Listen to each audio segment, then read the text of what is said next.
Pemirsa Asosiasi Semen Indonesia menilai kenaikan tarif listrik industri akan memberatkan kinerja pabrik semen di tanah air.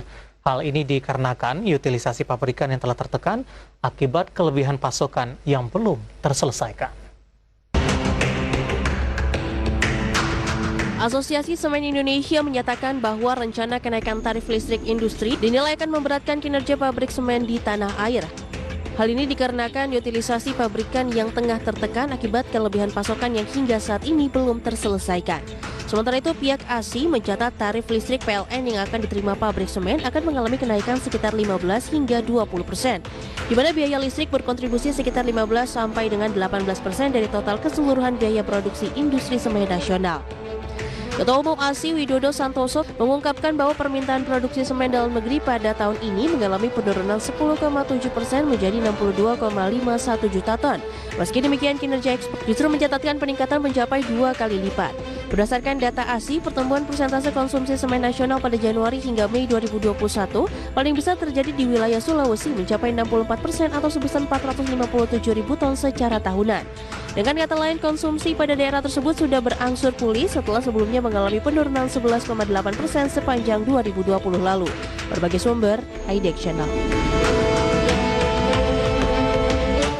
Ya, pemirsa masih di Marga Review dan di segmen ini kita akan bahas topik yang berbeda, prospek industri semen, dan saat ini kami sudah terhubung melalui via Zoom bersama dengan Bapak Yogi Surya Perdana yang merupakan analis dari PT Pevindo. Kita akan langsung sapa saja. Pak Yogi, apa kabar Pak? Baik Pak, terima kasih. Ya, terima kasih juga Pak Yogi sudah meluangkan waktu di IDX Channel. Topik kita adalah prospek industri semen ini, Pak Yogi. Tapi sebelum kita membahas prospek, Pak Yogi, bagaimana review dari Anda perkembangan industri semen, terutama di sepanjang pandemi, kemudian updatean perubahan-perubahan terbaru, aturan terbaru oleh pemerintah terkait juga dengan perkembangan COVID-19 di Indonesia, Pak Yogi? Iya. Memang tidak hanya untuk sektor semen saja ya Pak ya, namun ini seluruh sektor di mana pandemi COVID-19 memang cukup banyak memukul berbagai lintas sektor ya, dan salah satunya tidak dipungkiri adalah semen. Karena kenapa? Karena memang salah satu pendukung sektor utama untuk semen itu sendiri adalah infrastruktur dan properti.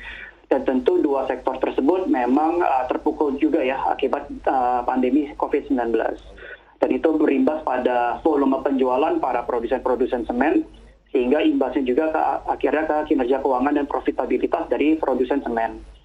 Demikian Pak David, mungkin kalau terkait dengan perkembangan terakhir, memang yang kami lihat ke depannya nih dengan alokasi anggaran infrastruktur yang meningkat dari pemerintah di tahun 2021 ini merupakan salah satu katalis positif juga ya bagi industri semen.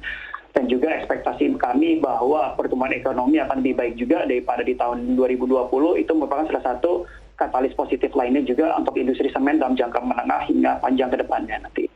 Baik, apakah keoptimisan ini masih tetap diusung, Pak Yogi, di tengah lonjakan kasus COVID-19 di Indonesia dalam beberapa waktu terakhir, dan baru-baru ini pemerintah sudah menerapkan PPKM darurat, Pak?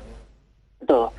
Nah, kalau terkait dengan lonjakan kasus COVID-19 ya, yang baru-baru ini dan juga diterapkannya PPKM darurat oleh pemerintah, itu bisa menjadi salah satu faktor yang menghambat ekspektasi kami atas pemulihan sektor di semen itu sendiri ya Pak ya. Di mana sebenarnya di tahun 2021 sebenarnya intensi pemerintah untuk mengakselerasi pemulihan ekonomi itu adalah dengan menggerakkan sektor infrastruktur dan juga properti di dalamnya ya, di mana terdapat kebijakan-kebijakan deregulasi yang ditujukan untuk sektor properti. Harapannya itu akan menggerakkan ekonomi sehingga bisa menjadi semacam akselerator pemulihan ekonomi pasca pandemi. Namun dengan lonjakan kasus baru ini dan PPKM darurat yang diterapkan oleh pemerintah, sedikit banyak itu akan menghambat proses pemulihan di seluruh sektor ya Pak ya, termasuk dalam hal ini juga sektor semen. Hanya saja mungkin perlu dicatat juga Pak David bahwa memang dalam berbeda dengan PSBB yang pertama kali diterapkan di awal tahun 2020, di PPKM ini memang terdapat beberapa sektor yang masih diizinkan untuk beraktivitas meskipun dengan kapasitas yang terbatas juga ya.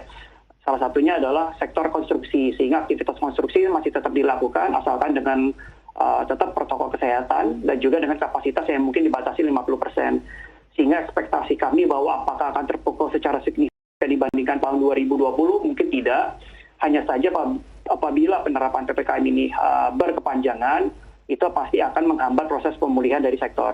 Seperti itu.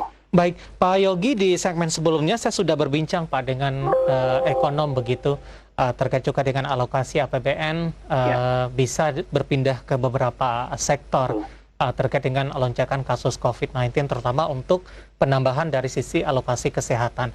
Nah, beberapa sektor yang berpotensi untuk alokasi anggarannya dialihkan adalah dari sisi infrastruktur, Pak Yogi, salah satunya.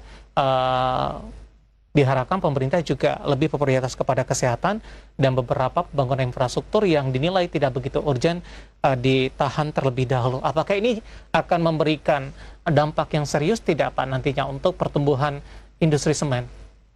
Betul Pak, saya juga sependapat dengan hal tersebut apabila lonjakan kasus COVID-19 ini memang berkepanjangan ya, dan itu juga memaksa untuk PPKM ini juga diteruskan atau istilahnya di-extend, itu bisa saja akan berdampak terhadap relokasi anggaran yang tadinya sudah diperuntukkan untuk infrastruktur mungkin dialokasi untuk kesehatan ya Pak ya.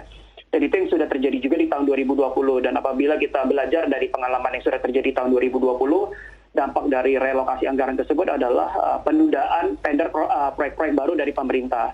Tidak hanya saja dari pemerintah, tapi itu tentu juga mungkin bagi industrialis ataupun dari pemain-pemain infrastruktur lainnya, itu juga pasti akan menunda capex. Dan apabila itu terjadi, yaitu akan berdampak langsung terhadap tentu permintaan atas semen itu sendiri. Dan hasilnya juga secara itu akan berdampak terhadap volume penjualan dari produsen semen. Baik, Pak Yogi, menarik. Kita masih punya satu segmen lagi, kita akan jeda terlebih dahulu.